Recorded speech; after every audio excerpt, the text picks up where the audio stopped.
To access the live matrix on our website, there are two ways to do so.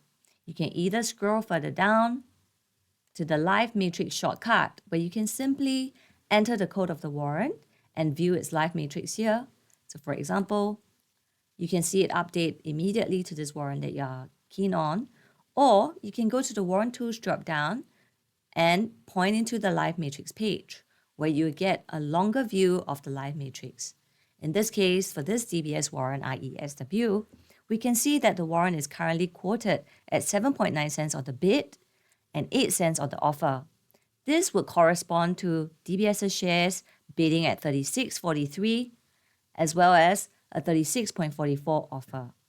Now, if DBS were to move up from 36.43 on the bid to 36.48 on the bid, and you wanted to exit there, you simply need to look for where the DBS shares are quoting at 36.48 on the bid in this case, and look across the row to find out what the warrant bid will be, in this case 8 cents.